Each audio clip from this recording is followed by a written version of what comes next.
Ang sagot ni Papa Joms sa basher ni Carla. Ina ni Carla nagbigay payo sa anak. Samahan nyo guys na pag-usapan at magbigay ng video reactions dito sa issue regarding sa bashers ni Carla. Tara, let's bagets.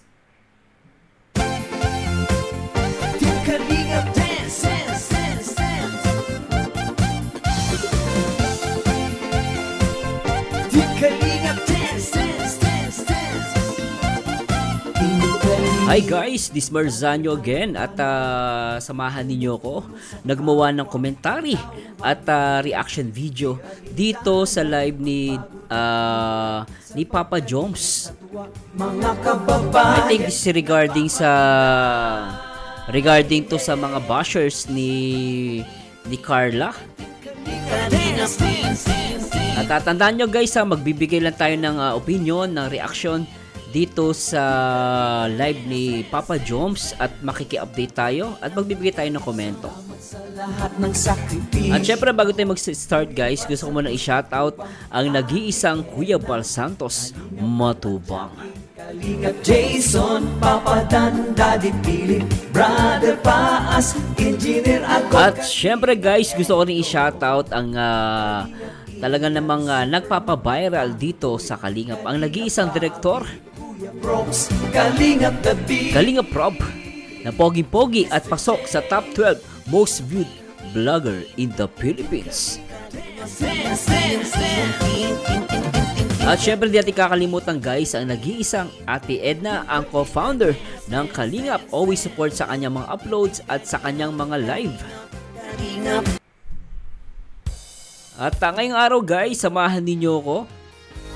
At actually guys, bago tayo pumunta dito kay Papa Joms, may nakita akong upload or post dito sa social media itong nanay ni Carla Topolar.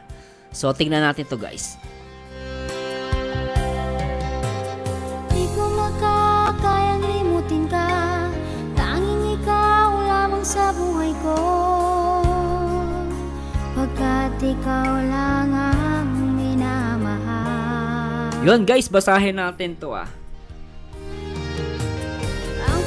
Sabi dito, no, kung makikita natin guys dito sa post ng mother ni Carla, so tingnan natin guys itong post pasensya na po So ito sabi niya rito guys, teka lang guys, dito lang natin para makita niyo yan. So para makita niyo po, yan. So inais ko lang. So dito po may kaka-upload lang po ito for 4 hours ago. No, then nakita ko po ito. So sabi niya rito, Cynthia Albius Topolar, I love you anak, anumang pagsubok yan, pinagdadaanan mo o natin. Always fight and trust to God always, or sabi niya always and trust to good. Sabi niya pero baka God to. Always fight and trust to God always. Walang sinong tao ang dapat humusga sa iyo dahil ikaw ay hindi dapat nilalait. No, kundi dapat minamahal tulad ng pagmamahal namin sa iyo. Actually guys, no, hindi na ako magbabanggit, no. May nakita po talaga akong mga posts, no, na ito nga, no, na lumalabas para mayroong nagbabody shaming kay Carla. Nakakalungkot naman po kasi for me, no, kung ayaw nyo kay Carla, so mas better na tumahimik. Huwag tayo mamersonal. Kasi kapag dinamay natin yung personal appearance ng isang tao, tawag doon ay defamation. No? Pwede kang makasuhan. No, lumalabas yan dun sa tinatawag nating defamation. Kung lalo na yung mga body shaming, no. May nagtatanong kasi, Sir Marzano, yung body shaming po ba ay may penalty yan? Opo, may penalty yan, no.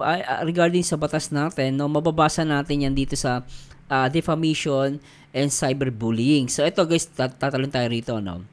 Sabi rito, can the act of publicly shaming someone on social media be considered a crime?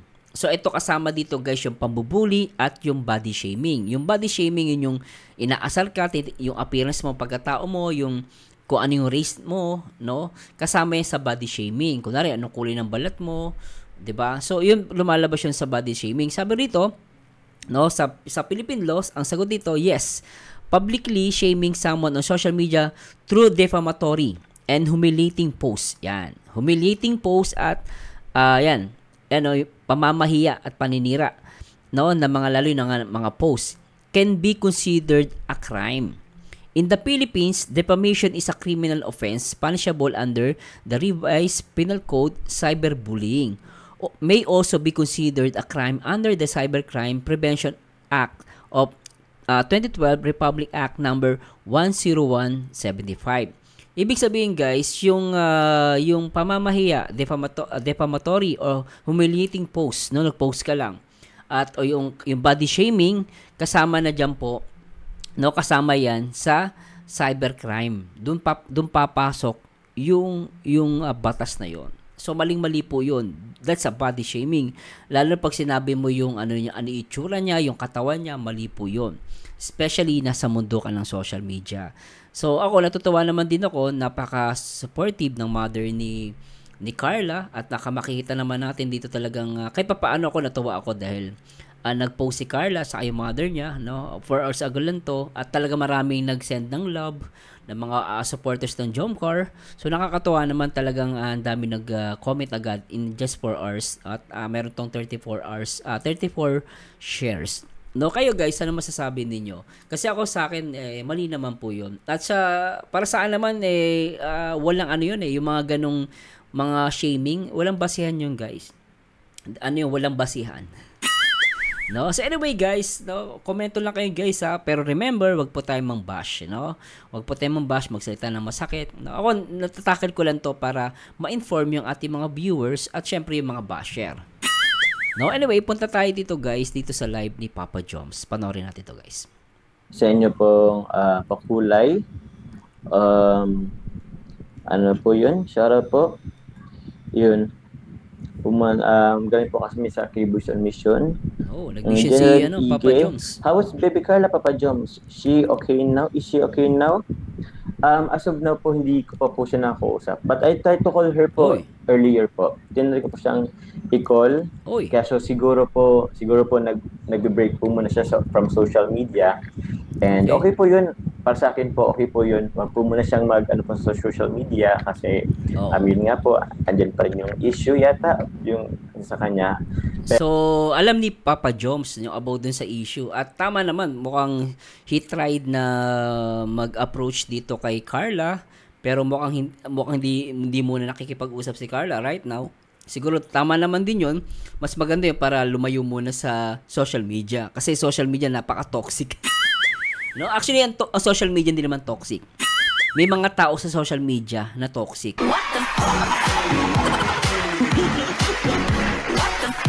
At ako natutuwa naman ako kay Papa Joms, talagang maganda yung advice niya kay Carla at talagang napaka-concern niya. So, di ba? Agree ako dun guys. Tuloy muna natin to. Pero I'm hoping na and we pray sana po samahan niyo po ako na okay na malagpasan po niya ang mga ganito pong situation. Opo, basta pray lang po natin siya and strong po siya. Inano ko naman po siya. I message her naman po if ever na kailangan niyo po na makausap. Yes. Andito lang po ako, kami po nila Kuya Nel, kami po na mga kalingap, mga kuya niya na tawag niya, if ever mapag-usapan, syempre kailangan niya rin po ng yun. So, yun, yung issues niya sa ngayon, yung actually po hindi niya deserve Hindi niya deserve. Uy, ganda na sinabi niya. Yung issue ngayon, sabi niya, hindi deserve. Alam mo guys, agree ako doon. Hindi niya deserve. Sobra. Lalo yung nakita ko at narinig ko. Para sa akin, hindi po deserve yun. That's wrong. Yung body shaming, mali po yun. Inis na inis po ako sa ganyan. Di ba? Lalo na kung wala sa akin, siguro kung talagang masamang tao, pwede pa. Di ba, nalalait ka tulad nung nalalait kay Beyonce, mukhang paa daw ng manok. Eh, syempre, di ba? Minsan yung ilong, akala mo na kung manlait siya, pero tignan mo yung ilong, ang kalat. Yun, okay lang, maintindihan mo. No?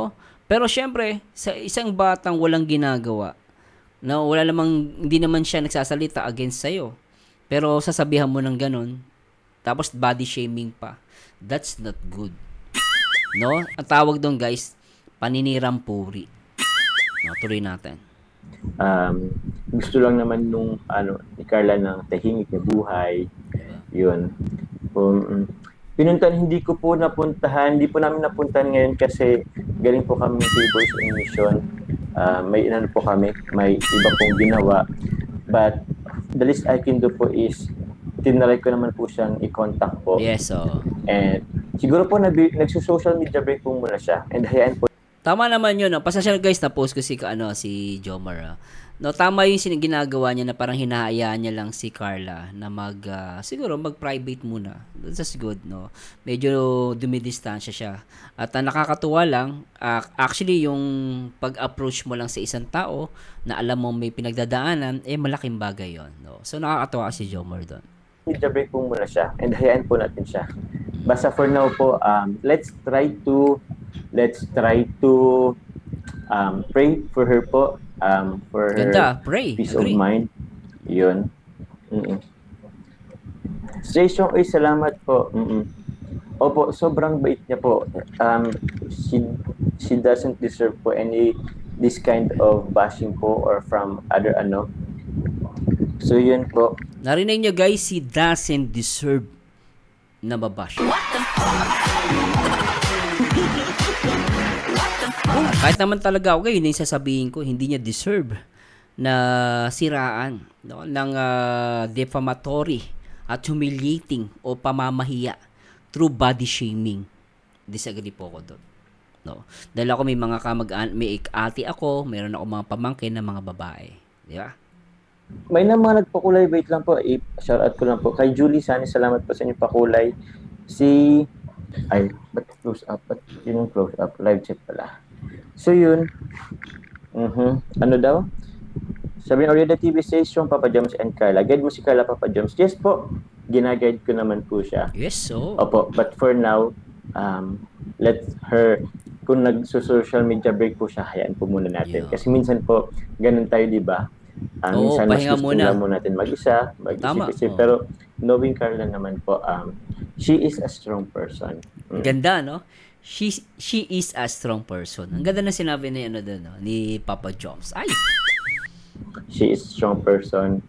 Tapos ang lang po is for now ang kailangan niya lang po is let's respect her privacy po muna. Yes, privacy. Opo, Narisa Abuso, shoutout po. Napaka-importante kasi ng tao yung sa isang tao yung privacy. So hayaan natin siya na mag-process ng mga nangyayari. Siyempre masakit yung guys, lalo na di ba? Lalo na body shaming, masakit sa babae 'yon. At yung privacy talaga napaka-importante. At nakita ko rito guys yung respeto ni Papa Joms, tapos napakakalmado niya sa issue. Although syempre nadidisappoint siya. At sabi niya nga rito, she doesn't deserve yung pambabash. Ganda na sinabi niya rito, guys. No. Ganda na sinabi ni Papa Joms. Papa Joms, watching here in Saudi. For Carla, player lagi session basta alam mong wala kang maling ginagawa. Yes po. Agree. As long as wala naman po siyang ginagawang masama. Alam mo po, wala naman siyang ginagawang masama. So, actually, hindi niya po deserve po yung ganitong bashing na nangyayari. Di ba? Pero, ito lang masasabi ko, kasi kayo or hindi niyo pa po nakita si Carla. Alam ko aware naman po kayo sa issue po about sa kanya. Basta ito lang masasabi ko, she is beautiful inside and out. Yes, agree ako dyan. Po ang masasabi ko. Agree ako dyan, Papa Joms. Ang ganda na sinabi mo. Inside and out. At tignan niyo naman guys, sa ilang milyon tao ang sumusupport sa kanya. Di ba? Yun lang, sapat yun para maniwala ka kaysa sa isang tao na kung makapagsalita, akala mo napakataas.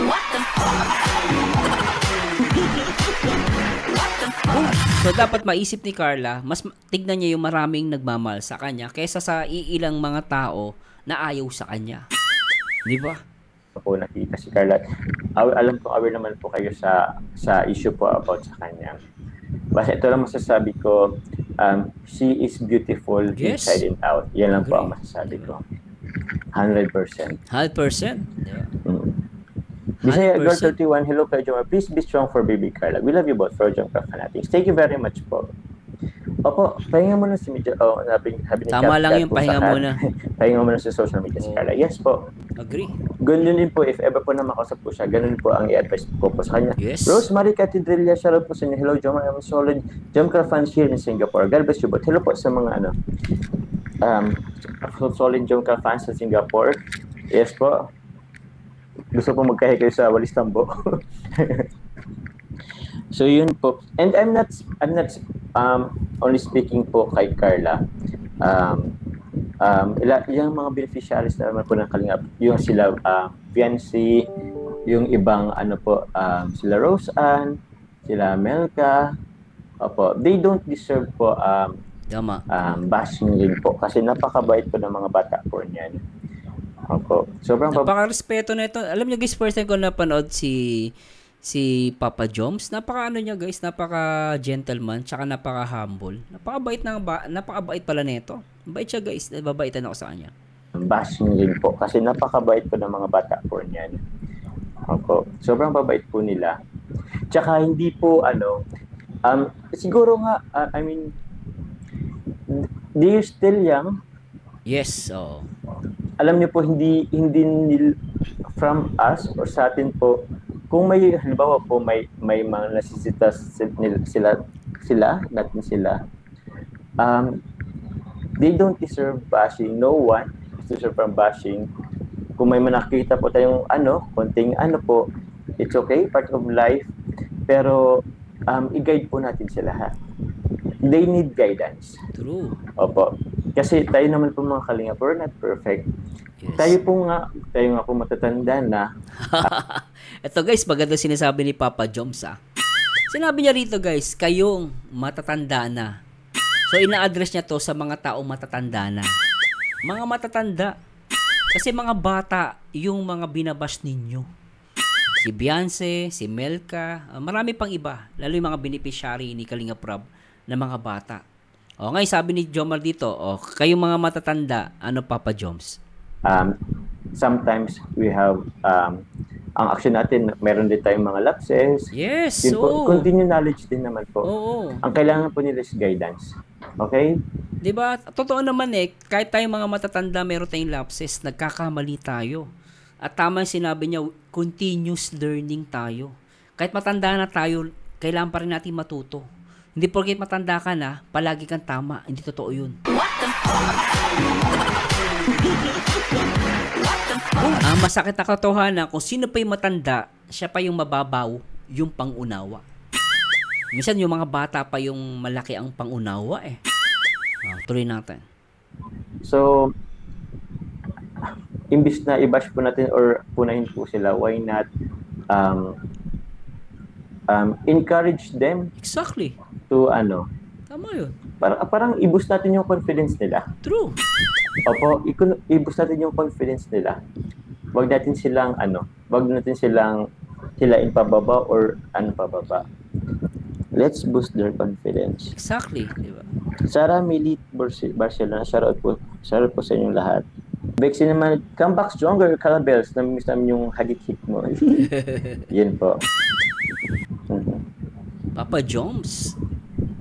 Yes po, ang sakit po sa puso. Yun nga po, ang sakit pero Kita nyo guys. ito, advice ko lang kay Carla, daraan lang dito and come back stronger. Yes. Ayun naman, come back stronger. And ito mga ganitong sitwasyon is, I know for sure na magpapatatag sa kanya bilang tao. Exactly. Knowing her na napaka-strong na tao, kaya niya to. Carla, if ever na andito ka man, or nanonood ka, Ganda na stay advice niya. strong, ignore the bashers, ayan. Nakakayak, yes po, nakakayak. Grabe yung sincerity doon ni Papa Joms Nakakalungkot lang kasi di ba po, we are a family of Kalingap, pero sana, Hindi lang po sa pagtulong sa pagpapagawa ng bahay or hindi lang po nagbibigay tayo ng assistance. True. Tama As yun. much as possible, let's boost yung confidence po ng isang tao. Tsaka Papa Joms, tandaan natin, hindi alam nyo guys, hindi lang dahil tumutulong ka, mabait ka na. Dahil nagbibigay ka na, mabait ka na. No. Sometimes, no, kailangan din natin gumawa morally. No? Tama yung sinasabi, dapat tayo, hindi lang sa pagtulong, dapat nagbuboost din tayo ng morally.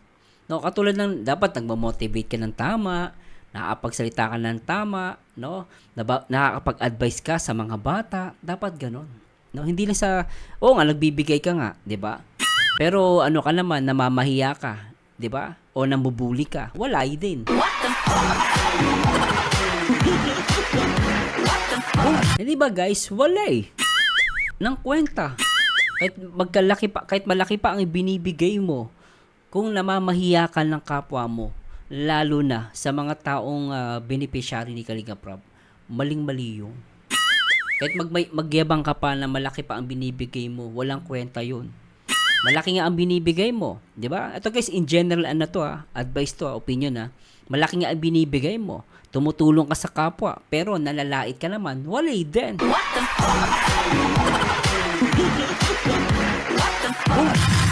Di ba? Natuloy natin. Tawag niyan, wag po natin silang para discourage po sila. Diba? Kasi, tama yun. Tama tulad- yung sinasabi ni Papa Joms wag nating i-discourage. Manapa, i-motivate natin sila. Tayo yung matatanda, tayo yung magbigay ng hope, love, and trust, and faith. Diba? Lalo dito sa Kalinga. Ganun lang yung guys. tulad po nila, tulad po natin, hindi naman po tayo perfecto. Yes, oo. We need guidances po True. from other people. From Exact. other people. So yun po. Yun po, nyo na po, samahan nyo na po ako na pag-pray yung kanyang sa naman pagtubugumpayan niya. I know for sure naman. Hello po, Rochelle Rodriguez, salot po. Teresita Castro, yun. Salamat po, Ignore Bashers. Yup.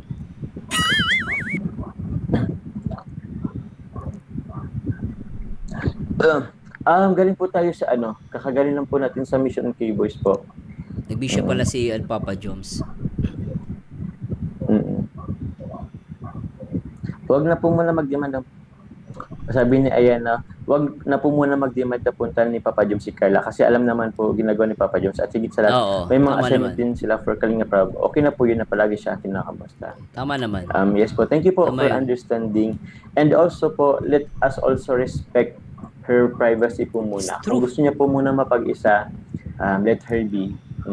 Kailangan niya kailangan niya ngayon yung family niya. Basta, naman, ando naman yung natin kay Carla. Ganda. And even sa ibang mga kasi I'm sure, hindi lang naman po si Carla ang naapekto ng bashers. Hindi lang po si Carla ang may bashing, Marami. mga bashers. Meron po, ang iba po, syempre, meron rin sila Roseanne, kay Biancy, Grabe, kay Meti, kay Dara. Lahat naman po sila pero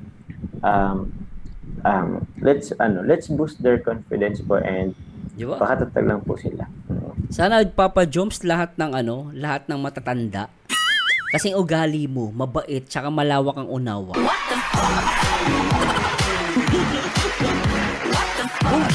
Yung iba matanda na. No, parang isip bata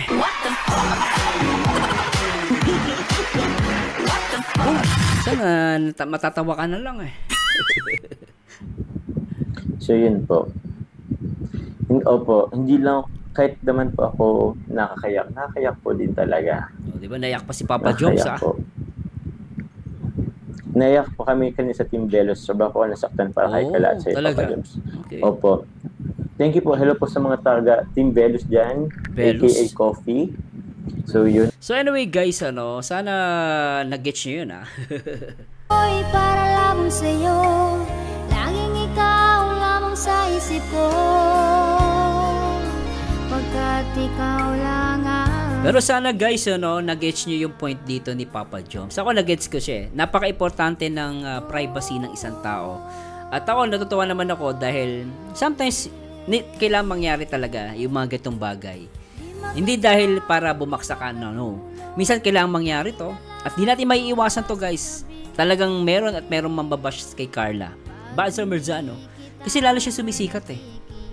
The more na sumisikat ng isang tao, maraming basher. Kaya tandaan nyo guys, para sa akin, maganda yung ginawa ni Papa Joms. Inayaan niya muna si Carla mapag-isa. I-process niya muna yung nangyayari. Isipin niya maigi. At siguro, hayaan natin ang mga magulang ni Carla ang kumausap sa kanya. At for sure, si Kalinga Prab, kinakausap si Carla. At natutuwa ko kay Papa Joms, napaka-humble niya. At syempre, dun sa nanay ni Carla, no, talagang nagbigay siya ng motivation sa kanyang anak. At syempre, kailangan ni Carla ngayon yan, yung advice ng kanyang ina, syempre ni Papa Joms. At syempre, ng buong Team Kalingap. 'Di ba? Kaya ako guys, sa lahat ng mga nandito nanonood, ano pong mabibigay niyo advice kay Carla? Para sa akin, tama si Papa Joms, ipanalangin natin siya. At the same time, pabayaan niya ang mga basher. Gawin niyang tungtungan sa kanyang success ang mga basher na mga bobo at na mga tanga. Anyway guys, this is Merzano again. Nasamahan nyo dito guys sa aking next video reaction. And please comment down below ang paborito nyo reactor na gwapong-gwapo pero maharot. Anyway guys, this is Merzano again. And to God be the glory guys. Bye-bye pa. Ikaw lang ang dito sa buhay ko.